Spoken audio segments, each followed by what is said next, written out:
Good morning, everyone. Hello. Thank you for joining us here at Earth and Sky. We have a couple of very exciting things we're going to be talking about today. We have Samhain that's coming up, the new year, and the Hunter's Moon. And we finally have what we are going to be using for our moon phases to be represented on our years.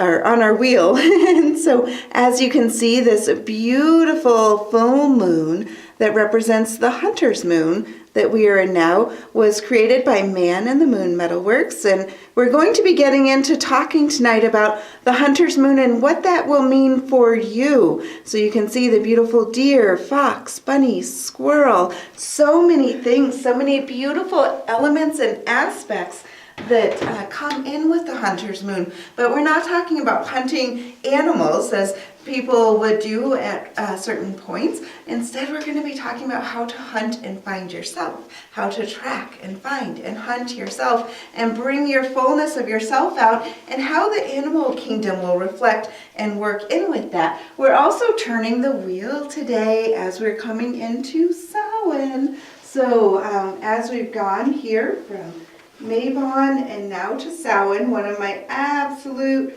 favorite holidays. It's kind of a close tie between Yule and Samhain, and not letting this wheel fall down right now. So we have Samhain, which we talked a lot in depth last year about the phases of the wheel of the year, the 8 holidays, 4 Esbats, 4 Sabbats, and this is one of our primary ones, Samhain. So this is the new year. This is where we've gone from all of this time of planning and planting and seeing everything that we've planted come up into fruition and then harvesting it. And so this is the last of the harvest festivals, the third of the 3 harvest festivals, Samhain, also known as Halloween. There are so many wonderful things about this holiday. This is where you're really cultivating, you're harvesting all of those crops that you've planted throughout the year. If you've been doing your gratitude box, this is definitely a really great time to go in and pull out your gratitudes and read them and look at what you've been doing over the last year. Look at the things you've had to be grateful for over the last year. If you don't have your gratitude box yet, this is a perfect time to start it also, because you're going to want to start to write down something every day. It can be something that made you laugh. It can be something that you're grateful for, something that made you smile, perhaps a friendship, perhaps someone did something for you, or maybe you're just proud of something that you did yourself, something that you can be grateful for. And it can come in a wide variety of things, but write down, even if it's one sentence or just a couple words, or maybe you'll have a full paragraph that you want to write down on certain days. I use index cards for mine because it's just a nice small thing that you can write it on and write whatever comes to you, whatever's in your heart. And you're going to find at the end of the year, next Samhain, that you have so many more things than you realize to be grateful for. And as you're doing that, you're also developing the law of attraction, because what you think about is what you create. And so if you're taking even just a couple moments at the end of the day to write down something that you're grateful for, that made you happy, that made you smile. It might be just that your cats were acting so silly and you just were grateful that they're in your life. It can be a wide variety of things, but write it down and you're going to start drawing more of that energy to you. More things that make you happy, more things that add depth and meaning to your life. As you write it down, you're putting it out into the universe and it's calling more of that into you. So really be doing that gratitude box. If you don't already have it, start it this Halloween. This is the perfect time as we enter into the new year. We're getting ready, we're harvesting, we're enjoying the last of this beautiful fall weather before we go into our hibernation mode and gather in our homes and have the hearth fires going. We're also at the full moon, so I just really love this beautiful moon that they created for us. We're going to be adding the moons each month now to our wheel of the year as we progress forward. So next week we'll have this featured up here. I just wanted you to be able to see it a little bit closer on camera so you could see how beautiful all of those animals are. And so why did we use all of those animals? Well, this is the Hunter's Moon. Back in the, quite a while back when the natives were all over the Americas and before white men had taken over so much of the land. You can imagine being out in the night, and as the fall crisp air is starting to come in, and you can tell the weather's turning chillier, and it's time to have not only harvested and gathered in, brought in the corn and brought in whatever other crops you have, but it's also time to think about what provisions you're going to have to sustain your family through the year too, or through the winter as well. And so as that frost is coming in, it's going to be harder to go hunting because a lot of the animals are going to be hibernating. So this last moon, also called the harvest moon, sometimes it's called the hunter's moon, sometimes it's called the harvest moon. It's that time to really bring in that sustenance. So with that beautiful big full moon light that we actually have tonight, they would be able to see better into the forest. They'd be able to see, and I love that the natives would honor the lives that they hunted too. They would not just do it for the sport. They would use the meat. They would allow the meat to hang outside in the winter where it could stay ready so that they could sustain themselves through the winter. They would use the fur to keep warmth on their beds and on their bodies. And then they would also use the bone too. You can use the bone for your nourishment and many other things too. Every single part of the animal, they would give gratitude for the animal, and they would use all of it. And there are still some hunters today that will make sure they use all of it and that give the gratitude, but it seems like more and more people are getting their meat from the grocery store and factory farmed animals, which is not such a good thing either. But what I really wanted to focus on this year is our journey and how we can transcend and use the concept of the hunter's moon into our own lives. There are so many people right now that feel lost. They feel like they've lost part of themselves. They're not quite sure who they are, and so they're trying to figure out how to bring themselves back to themselves. And you can do a lot of this through nature. There are many things afoot right now with we're coming into Samhain and having these full moon energies that are lingering all around us. It's time to really manifest your joy, and you can do that in the animal world and with the gratitude box. But I'd really like to encourage you to take some time to really think about how you can use this hunter's moon to track and find yourself in the forest. Instead of hunting the animals, hunt your dreams. Figure out how to see and reclaim and find your power. Find who you are. And so if you're near a forest, if you're somewhere that you can go out into the trees and into the woods, I want you to really do this physically. If you're able-bodied to do this, if you're not, or if you're not near a forest or you're not able physically to go out, then do this through a meditation. But being able to actually go out in it and in the elements and smelling the air of the forest and feeling the trees around you can be very, very empowering, as well as being a way to really bring yourself up to nurture and sustain yourself through this winter. Because if you reclaim your power and you are aware of who you are, you're going to have so much more within you, so much more power, so much more sustenance within you to make this winter and this next year that we're entering into something incredible, something that's going to leave lasting memories as you really grow yourself. So if you're near a forest, find yourself, find and think about, who do you want to be as you begin walking through this forest? Go out into the woods and literally hug the trees. Yes, they call hippies tree huggers for a reason. We do literally do that, and you will find such balance that can come into you. So when you're out there and you start hugging trees, hug multiple trees, and notice that you can actually hear the heartbeat of the tree as you're doing this.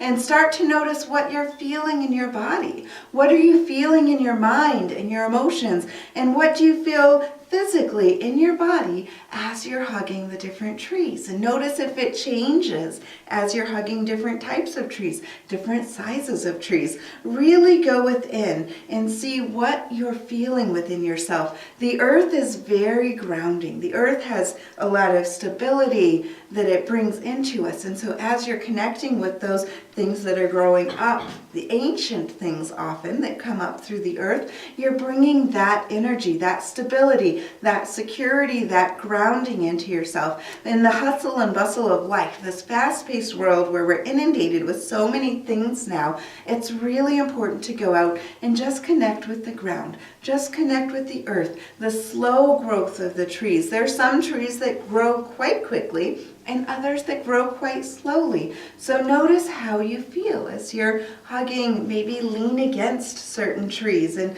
notice what you feel within yourself. And then while you're out in the forest, see if you can find some body of water out there too. Maybe it will be just a small puddle after a rain, or maybe you'll be able to go where you can see a beautiful lake that opens up in front of you. Water represents the emotions. And so you've connected first with the stability and the security and the grounding of the earth. And now it's time to cleanse your emotions, to open up, to clear, to heal the emotions within you. So find a body of water, and as you're looking at it, if you're able to go in the moonlight while the moon is full, it's a wonderful way to experience the forest. If you're not comfortable with that, you can do it during the day, certainly as well. But find the water and look at the reflection of the trees in the water as you're looking down, and notice it might not be something that's caught your attention before. Maybe you have. I know several times I've gone out and I've photographed where you can see the reflection of the fall colors of the trees and the rippling water. It's just stunning. So go out there with this meditative mindset and just notice what the trees look like above on the earth, and notice what they look like as the reflection in the water. Do you see the moonlight, or do you see the sunlight reflecting in the water as well? And then lean over the edge and look at your own reflection in the water. Now that you've connected with the stability and the grounding of nature, and you've seen the reflection of all the landscape around you in this body of water, and gaze into it and really look at your own reflection and start to soften your eyes, and then start to just really notice what comes out. Are you seeing your physical features like you would in a mirror, or are you able to start to soften your eyes and notice what comes to you too? Some would call it scrying, where you're looking into the body of water and you see things starting to change. Or sometimes people will do this in a candlelit room too, and with a mirror, where you start to soften your gaze and you just notice what comes to your mind, allowing your intuition to start to show through your physical eyes and seeing how things change. Notice as you look into the water how your image changes, how your features maybe start to soften, and then allow your mind to relax and just become aware of all of the energy of the forest around you, aware of the animals that are around you. And you might even begin to notice as you're gazing under the moonlight into this watery body, maybe you'll start to notice it seems like you have the reflection of animals coming in around you. Or maybe you'll see different colors that seem to float around you in this reflection of the water. Start to notice as you sit quietly what animals literally come to you in the forest too. The forest is full of them, whether feathered, insect, mammals, large, small, all kinds of animals. So beginning to really notice what animals are starting to come to you, whether you're seeing a reflection in the water, or maybe you're starting to hear footprints around you too. You might notice the scurrying of chipmunks, or feel like you see squirrels maybe around you. Maybe you'll be lucky enough to see deer in front of you, but really get quiet long enough that you start to notice nature coming alive around you. It's so important to pull out of the city life, to pull out of the hustle and bustle and everything that seems to be inundating and going on around you, and really notice the whole world of nature. More of our planet is surrounded in nature. More of our planet by far is surrounded in water. Yet it seems like we lose touch with this so much in life. So as you're doing this, as you're in the energy of the hunter moon and you're out with the intention of tracking and finding yourself and hunting yourself, and you begin to realize you want to hunt your own dreams because you want to manifest what you want in this life. And so you're manifesting, you're creating your destiny by hunting your dreams under the moonlight. Notice which animals come around and start to think about those attributes of the animals, because they're going to be speaking a great deal to you about what's going on in your life, about who you are, about what's coming into your life. So if you begin to see the deer, you'll be able to know that deer represents a gentleness and an innocence. But deer also represents strength and a great amount of protection. Every year, deer's antlers tend to grow larger for the first 5 years of their life. 5 years of their life.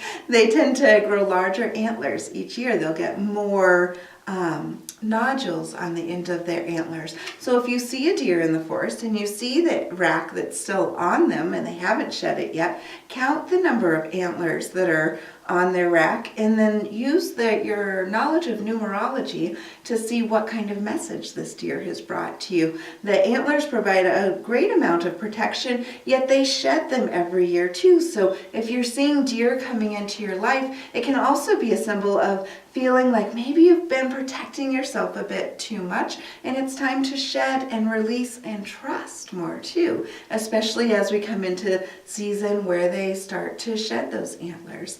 And then there's always a time for growing and allowing protection to come in, and also releasing and opening and clearing and letting it go, and trusting in the universe and trusting yourself, trusting in life. Chipmunk is an interesting one that often brings friendship and abundance. I think my favorite encounter with the chipmunk was when I was doing a meditation in the forest, and I had my Tibetan bowl. I was just playing and walking through a meditation, and 2 chipmunks came scurrying up on a log as soon as I started to play the bowl, and they turned around and sat and stared straight at me as though I were performing the Tibetan bowl concert for them. So when you're out in nature, notice what animals are interacting with you too. You would hate to miss something that's really, exciting, where they're bringing this joy to you, where you're reciprocating.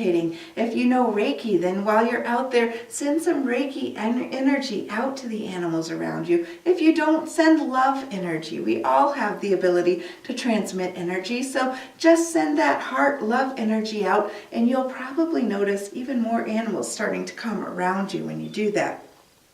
Fox is another one that is a very special animal. So I've seen 3 foxes recently, 2 in the city, and so you just never know when fox can cross your path. The more you get in tune with your spirit guides, the more you are able to start to see them and see them unfold in your life, whether literally and physically, or maybe you'll see their attributes unfolding as you start working with their energies.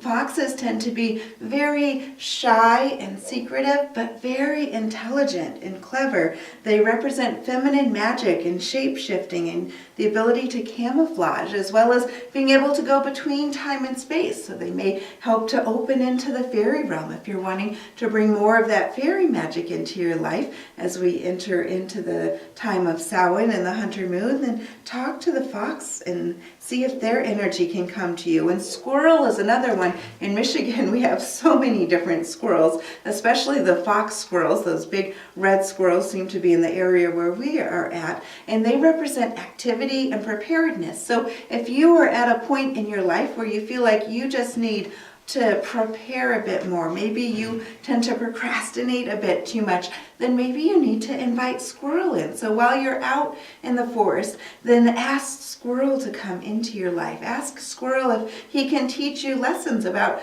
being prepared and taking action and really moving things forward. They also seem to be the animals that report the news of the forest to everyone as well. So if you've been in the forest much, you've probably noticed that as you walk through and squirrels haven't seen you before, they might start chattering up a storm and letting everybody know, oh my gosh, there's people in this area. Watch out for these people. Pay attention, notice them. And they also are one of the ones that if there is a fire, then they tend to notice and start letting everybody know, alerting them, just as birds do too. They're the chatterers and the activity of the forest. They play a lot, and they also imitate others. So it's very fascinating. If you need some more play in your life, then think about inviting the squirrels in while you're in the forest and watch them. We can learn so much by watching animals in our life too, and just noticing them. We actually have a squirrel that's watching us lately a lot at our house. The garage that's behind our house, there's a squirrel that for a while now, he loves to climb up there and he'll watch the cats in our cat room, and it seems like he talks to them sometimes, and he's just been very fascinated for quite a while now. And over the last couple of weeks, he's actually sort of imitating the cats outside by coming up and eating the cat food that's in front of our house for the stray cats, and then he'll run around and watch into our cat room from atop our garage. So they're very playful. They imitate others, and we can learn a lot by watching people that we admire too, learning to imitate people that we admire, learning to imitate animals that have attributes that we admire. So it's another great way as you're learning to hunt your dreams, hunt yourself, track, figure out, find who you are under this light of the hunter's moon. And owl is another one that I love. The owl. A lot of owls seem to be coming into our world currently. Fox and owl, both those medicines, seem to really be speaking to a lot of people, as you can go to the store and find things with owls and foxes all over the place the last couple years. I think they're bringing a lot of their medicine to people.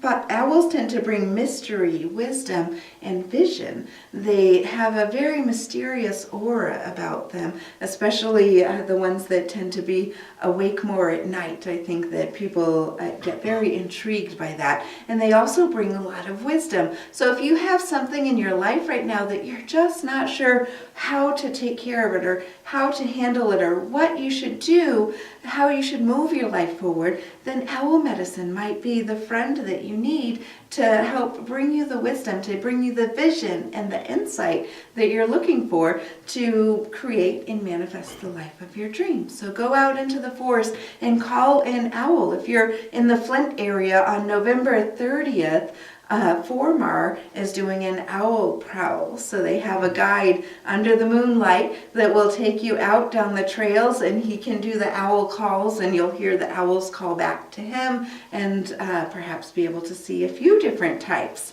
I think that would be great to do. and they do this periodically as we're getting into the winter months at Formar. So really learning to imitate the animals and is another really powerful form of being able to hunt and track and find yourself, reclaim yourself with this hunter's moon. So earth, grounding, stability, water is the emotions. And then you're going to want to imitate the attributes of the animals. Take their stance. Imagine that you are one of these animals and really try to personify it within yourself. Maybe dance around a campfire, envisioning yourself as this animal and taking on the stance and the attributes, walking like them, sounding like them, allowing their medicine to fully come out within you. Dance around the fire, envisioning yourself as them, and feel their medicine opening up within you. Fire is the element of transformation. So if you're bringing in the fire, you're able to transform, clear, send away, release, let go of anything that you don't want in your life anymore, and emerge as what it is that you do want. As you're tracking yourself through the forest and you're deciding, you're learning about yourself. Perhaps you have no idea what animal you would like to be because you don't even know where you want your life to go or what you want to be doing. Well, you can go out under the moonlight, see who comes to you, research, learn about it, and then start to embody those traits. Bring in that medicine, stir it up, and watch your life transform. And then as you're hunting for yourself, this hunter's moon, so many people just really feel like they've lost themselves. And so this is just one of those great ways to have something that you can tangibly do so that you're not just in your brain, you're not just cerebrally trying to think or talk it out in life. You're going out and doing it. Allow nature to be your teacher. I heard this weekend a quote that someone said that most people really don't even know who their parents are. And that's because their parents have lost themselves. If you feel like you've lost yourself, you're not in touch with, you don't remember who you are, what your dreams are, do your children know who you really are at your heart, at your soul, at your core level? If you're not currently acting and being, embodying all that you can be, then how are you going to let others know who you are? First, you have to know yourself. And so a lot of times as you're looking around at people, do you feel like you really know who they are? Or do you just know what they're doing in life? Do you just know what their actions are and what they're doing day to day? Or do you really know the heart and the soul of the people around you? First, find yourself. Hunt, track yourself. Reclaim your power. Reclaim who you are with this hunter's moon. And then you'll be able to also see deeper into all of those around you. And so really learning to know who you are, reclaiming your dreams, coming back to yourself, create and claim your identity. And then you're also going to want to bring in the element of air. So the element of air can come in with the owl or with any of the birds. Or you might even feel like you connect with the element of air simply by looking out at the moon and looking out at the sun.